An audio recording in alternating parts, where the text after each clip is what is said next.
及早識別、及早支援當中嘅及早，我會形容為開個靚頭。我深信只要開到個靚頭，對家長同埋學生都會俾到個信心佢嘅。喺支援特教生方面，老師最重要係要有及早嘅意識。當觀察到學生有特別嘅學習及成長需要，就要即刻同相關老師及家長溝通，互相協助，盡快俾學生適切嘅支援。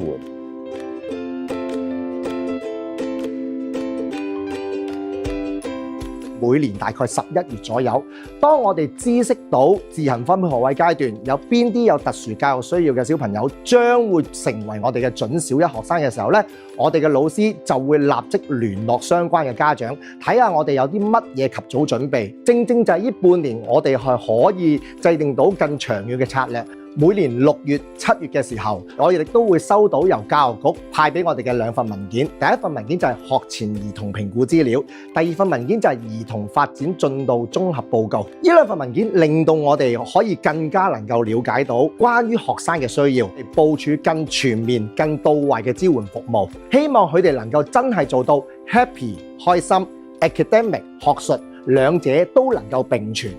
開學前啦，我哋學校會舉行小一新生適應課程，例如舉辦文字小偵探啦，同埋電競體感運動課程，等我哋學校嘅老師啦，同埋言語治療師啦，有機會可以初步觀察到整體學生嘅表現，例如讀寫能力啦、口肌啦、大小肌發展等等。對於懷疑有讀寫障礙嘅學生啦，我哋會鼓勵家長幫助小朋友逐步掌握正確嘅執筆方法，例如用執筆膠啦，同小朋友進行練習。對於未經評估嘅學生啦，咁老師喺學期初9至11月啦，會觀察佢哋喺學習表現啦，咁去確保啦有學習困難嘅小一同學仔可以及早識別出嚟，同埋得到更加早嘅支援。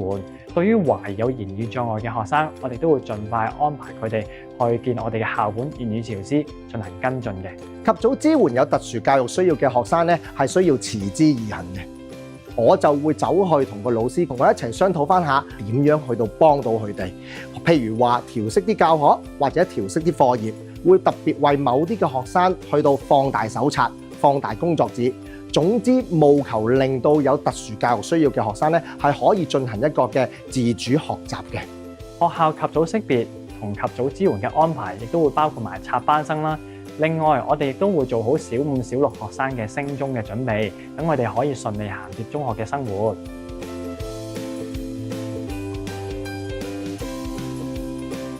咁同學嚟到中學啦，我哋學生支援組就會舉辦中一適應日，期望透過活動咧觀察同學嘅各方面嘅表現，同埋咧佢哋自己寫嘅1頁檔案，咁我哋就能夠更加確實了解學生嘅個別需要啦。我覺得睇學生嘅支援需要，比起知道佢屬於邊一類嘅特殊教育需要類別更加重要。例如透過優化課堂嘅教學啦、功課或者考試嘅調適，支援佢哋嘅學習，提升佢哋嘅學習效能。當然，亦都會有一啲咧度身訂造嘅支援，讓佢哋咧慢慢咁樣投入校園嘅生活。班主任每年都會去進行家訪，呢個係方便我哋認識學生嘅機會。為咗令老師及早裝備好自己，我哋管理層好支持學生支援組舉辦校本融合教育課程，推動老師嘅專業成長。我哋會鼓勵全體老師進修相關嘅專題課程，裝備自己，等佢哋有能力去支援唔同類別嘅特教生。我哋會同科任老師協作，按照學生嘅實際需要，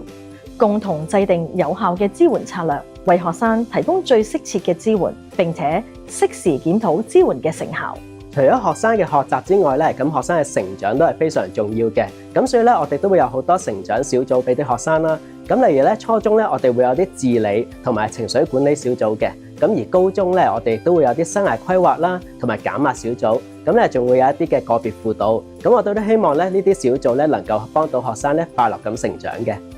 為咗確保我哋特教生離開中學之後，無論佢哋繼續喺本地升讀職專或者專上院校，以至其他課程，能夠獲得適切嘅支援，我哋會及早同家長同埋學生商討佢哋嘅離校安排，並且獲得佢哋嘅同意之後咧，我哋會將佢哋嘅特殊教育需要資料轉送到相關嘅院校同埋機構。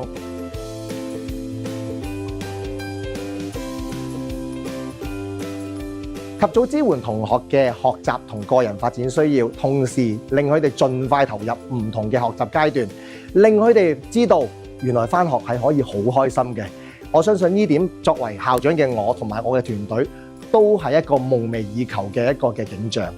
咁多年嚟，我哋面對過唔少挑戰同阻力，但我哋想向老師同家長表達一個信念：You are not alone。